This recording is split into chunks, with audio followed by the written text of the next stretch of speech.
तुम्हाला खरोखर सिनेमाचा आस्वाद घ्यायचा असेल, एखाद्या पुस्तकाचा आस्वाद घ्यायचा असेल, एखाद्या नाटकाचा, कुठल्याही कलेत पहिली पर्सनल आवड निवडणं घटकावर बांधलं.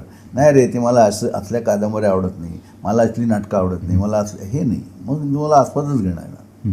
बसा, बघा. आणि मग काय होतं की ही जी तुम्ही फक्त गोष्ट बघता, तुम्ही फक्त त्या स्टार्सना बघता. त्या स्टार्सच्या आत एक व्यक्तिरेखा आहे. म्हणजे शाहरुख खान हा नेहमी सगळ्या फिल्ममध्ये शाहरुख खान असतो, देवानंद प्रत्येक फिल्म देवानंद असतो, दिलीप कुमार प्रत्येक असतं ते असतं. पण मग तो स्वदेशमधला शाहरुख खान असतो ना, तर तो वेगळा असतो. मग ते आपल्याला दिसत नाही, आपण पुन्हा शाहरुख खानलाच बघत राहतो. तो तिथे मोहन भार्गव आहे. हो, तो मोहन भार्गव आहे. तो तुम्हाला मोहन भार्गव दिसला पाहिजे. तुम्ही बघा, तुम्ही शाहरुखच्या तिथे त्याचे मॅनरिझम नाहीत बघा. बरं. जे दिलवाले दुल्हनियामध्ये तो जे काय असं काही करतो तसं तिथं अजिबात करत नाही. कारण तो मोहन भार्गव आहे. इतकं सुंदर कॅरेक्टर ते केलेलं आहे.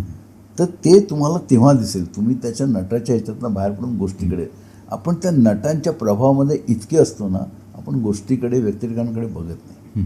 तर तो प्रभाव थोडासा काढून ठेवला पाहिजे. आणि जे म्हणजे पुन्हा मी त्यांना जेवणाचं उदाहरण देतो. आपण कोणाला जेवायला बोलवलं ना, चल आपण जेवायला जाऊया. कुठे रे? हे नाही रे, त्यांचं जेवण झालं, इथूनच नाही. हा आपला नकार आपल्या मनाशी पक्का असतो. तो नकार काढला पाहिजे.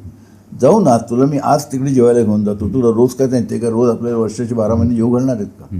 आज माझे मित्र आहेत, त्यांच्याकडे आपण जेवायला चाललो. त्यांनी मला तुमच्या मित्रांना घेऊन या, तिकडे जेवायला चाललो, आपण जेवू ना. एक दिवस जेवायचं आहे. पण नाही.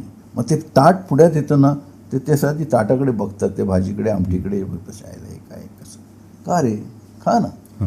अगदी कोणी विष तर देणार नाही, अगदी कोणी घाण तर देणार नाही. फक्त तुझ्या चवीचं नसेल, तुझ्या चवीचं नसेल, इथंच शिक्षण आहे. कारण मी सतत माझी चव सोबत घेऊन फिरतो. ती चव सोबत घेणं थोडं थांबवलं पाहिजे, तर आपल्याला चांगला सिनेमा बघता येईल.